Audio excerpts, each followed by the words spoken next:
Coucou tout le monde, du coup c'est reparti pour une deuxième vidéo pour vous apprendre mes techniques de trading que je suis également en train d'apprendre. Je vais vous reparler de ma fameuse FVG. Je vais commencer par vous expliquer ce qu'est une FVG, comment la trouver et les 6 points clés pour qu'elle soit valide. Une FVG se crée lorsqu'il y a une forte hausse. Dans mon exemple ici, on peut bien voir qu'il y a une forte hausse avec plusieurs bougies, laissant en fait des trous entre les bougies. Du coup, pour délimiter un favor gap, on doit prendre la bougie 1, le haut de la mèche avec le bas de la mèche de la bougie 3 et ce qui va délimiter notre favor gap. Du coup, là, en l'occurrence, on a ce carré violet et le deuxième au-dessus. Ça, c'est le premier point pour trouver une favor gap. Ensuite, point numéro 2, il faut voir en fait si elle est valide. Et pour voir si elle est valide, il faut qu'il n'y ait aucune bougie qui revienne dans le carré violet. Sinon, en fait, c'est une favor gap non valide car elle a été atténuée. Et là, en l'occurrence, on voit bien, si on dézoome, qu'à aucun moment, elle a été atténuée. Ensuite, du coup, le point numéro 3. Pour le point numéro 3, on va voir ce qui favorise une favor gap. Ce qui va favoriser une favor gap, c'est quand elle se trouve généralement vers une zone de support ou de résistance. Là, en mettant le graphique en daily, on peut voir que justement, on est bien sur une zone de résistance qui va favoriser un favor gap. À l'inverse, quand on cherche un favor gap baissier, on va plutôt être sur une zone de résistance pour rentrer dedans et c'est ça qui va favoriser le favor gap. Pour le point numéro 4, on va voir ce qu'une favor gap prioritaire. Là, sur le graphique, on peut voir qu'il y a 2 favor gaps et pour trouver la prioritaire, c'est toujours la plus basse. Du coup, dans notre cas, ça va être celle-ci. Par contre, dans un marché baissier, ça va être l'inverse. Du coup, ça va être celle qui est la plus haute. Ensuite, on peut passer au point numéro 5 qui est de mèche avec le point numéro 4. C'est comment trouver la favor gap prioritaire grâce à des outils. En gros, vous allez sur TradingView, vous allez dans cet onglet-là et vous cherchez boîte de GAN, je sais pas comment on dit. Vous le sélectionnez, pour le placer sur le graphique, vous positionnez du bas vers le haut d'une hausse où se situe le favor gap. Et ensuite, pour vous montrer, vous allez dans réglages et là, faut tout enlever et laisser juste ici le 0, 0,5, 1 et idem pour en bas. Vous validez, d'accord. Et en fait, du coup, ça va vous donner 2 carrés et le favor gap prioritaire, comme je vous l'ai dit tout à l'heure, c'est toujours celui qui est en bas. Donc, toute cette zone-là, en fait, elle ne compte pas. Du coup, on peut l'enlever. Et les favor gaps vont se situer dans cette zone-là, les plus prioritaires. Donc là, en l'occurrence, je vais le supprimer. Donc, on peut directement supprimer ce carré-là. Du coup, cet outil nous permet vraiment d'éliminer les favor gaps non prioritaires pour garder les plus importants. Et là, en l'occurrence, ça nous laisse un seul favor gap pour trouver une bonne entrée pour trader. 6e et dernier point. C'est très important, il faut toujours attendre une rupture de dynamique dans le marché, comme un retournement de structure. Du coup, là, je vous ai présenté les 6 points importants pour valider un favor gap. Et si vous voulez, on va regarder du coup l'exemple que je vous avais déjà donné pour voir s'il remplit vraiment les 6. Là, on peut voir qu'il y a une forte hausse. On regarde, du coup, on délimite notre favor gap. On voit qu'il n'a jamais été atténué. On constate, comme je l'ai montré tout à l'heure, qu'on était sur une zone de support, ce qui favorise un favor gap. Ensuite, on peut mettre l'outil que je vous ai montré tout à l'heure qui va nous permettre de choisir le favor gap prioritaire et de laisser les autres de côté. Donc en l'occurrence, nous, il nous restait celle-ci. Et pour finir, du coup, on va attendre un retournement de structure. Donc là, on voit que ça continue. On est en marché haussier avec des hauts de plus en plus bas et des bas de plus en plus hauts. Et ensuite, on va attendre un retournement de structure dans le marché. Donc là, on regarde tic, tic, tic, tic, tic, il n'y a rien. On voit qu'on descend, qu'on vient chercher la favor gap. Du coup, soit on rentre là, c'est pas sécure, c'est ce qu'il faut pas faire, c'est ce que j'ai fait beaucoup de fois. On repart, on va attendre un rebond, une confirmation de changement de structure pour pouvoir rentrer. On voit qu'on descend, on repart. Là, on a cassé et du coup, on peut rentrer. Ensuite, la target, comme je vous l'avais dit la dernière fois, c'est viser les hauts de range. Du coup, la résistance qui se trouve ici. Et du coup, si on regarde, paf, paf, paf, hop, on est remonté, on peut sortir et c'est un trade gagnant. Voilà pour les favor gaps. Les choses qui est vraiment importante par contre dans les favor gaps, c'est que c'est une technique parmi tant d'autres, mais il faut toujours qu'elle soit confirmée par d'autres indicateurs. C'est pour ça que je me suis beaucoup renseignée aussi sur les chocs. Du coup, les chocs, c'est un retournement de structure sur le marché. Du coup, c'est ce que je vous expliquais, c'est le point numéro 6 dans les favor gaps. En gros, quand on a des retournements de structure, enfin avant d'avoir le retournement de structure, le marché il fait des hauts de plus en plus beaux et des bas de plus en plus hauts. Et là, quand on a un choc, c'est quand il y a un retournement de structure où on recommence à faire des hauts de plus en plus bas et des bas de plus en plus bas.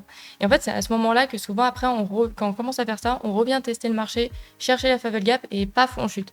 Donc ça, c'est pour prendre une favor gap baissière. Mais après, c'est exactement la même chose à l'inverse pour un favor gap aussi. Comment confirmer du coup un choc? Il y a plusieurs techniques également. On peut s'aider du volume. Quand il y a un volume important lors d'une cassure, ça peut confirmer un changement de tendance. Il y a des zones une clé pour confirmer un choc, souvent vers les zones de support et de résistance. Et on peut aussi utiliser un autre indicateur que le volume, comme le RSI, pour confirmer les changements de tendance. Ensuite, il me reste un dernier point à voir avec vous, c'est les zones OTE. C'est aussi une autre technique pour favoriser, alors c'est pas favoriser les favell gaps, mais pour confirmer la tendance, on va dire. La zone OTE, c'est une technique pour identifier un point optimal d'entrée dans une tendance grâce au retracement de Fibonacci. Du coup, comment trouver une zone OTE? Pour trouver une zone OTE, c'est pas compliqué. Je vais vous le montrer par rapport à l'exemple que je vous ai pris avec la FVG. Il faut trouver une zone d'impulsion haussière ou baissière, mais dans notre cas, nous, ça va être haussier. On prend le retracement de Fibonacci et ça part du bas d'une impulsion haussière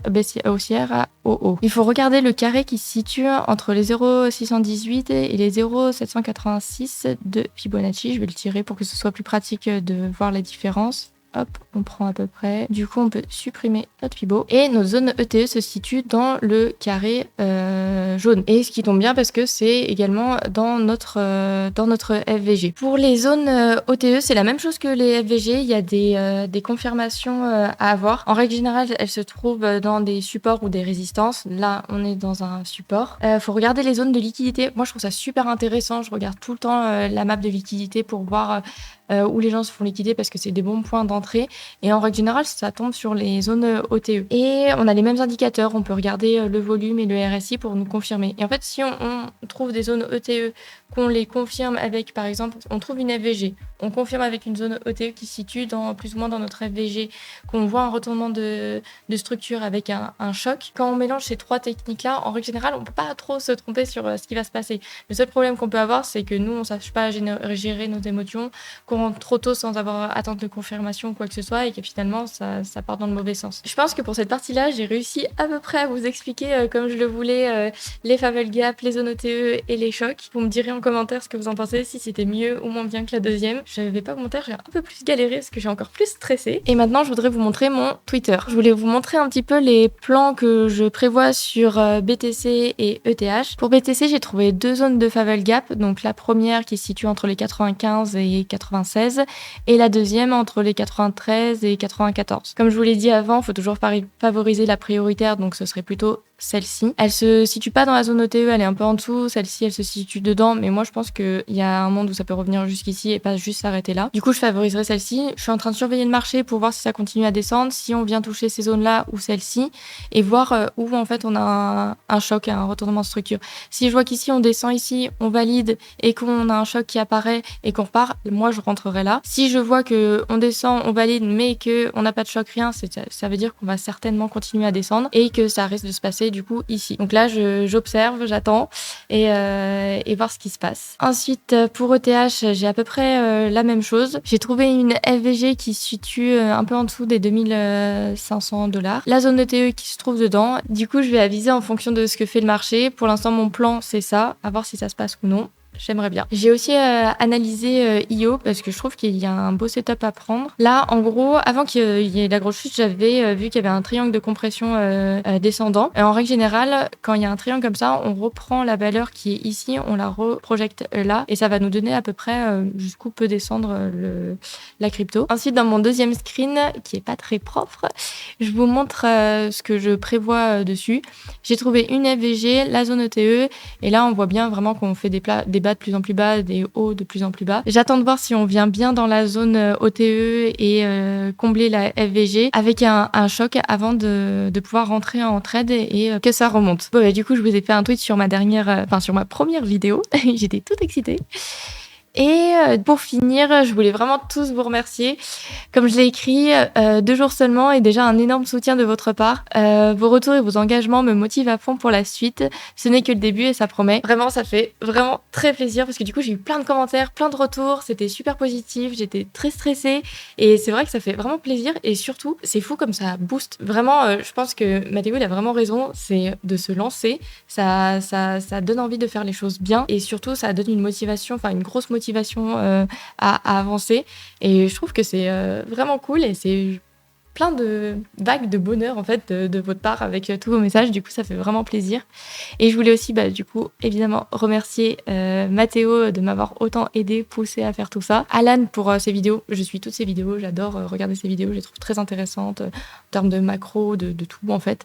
Et surtout à Crypto Million. C'est aussi grâce à lui parce que il m'a fait rentrer dans son groupe Crypto Pro. Et c'est là que j'ai trouvé plein de techniques qui donnaient, etc. Et que je trouvais très intéressantes et que du coup j'ai poussé dedans avec de la recherche moi perso. Et franchement, c'est un groupe vraiment très complet et que j'adore. Du coup, je voulais remercier toutes ces personnes, plus vous tous. Et voilà, du coup, merci pour votre soutien. Bon, je crois que c'est tout bon. Je vous dis à la prochaine. Ciao, ciao!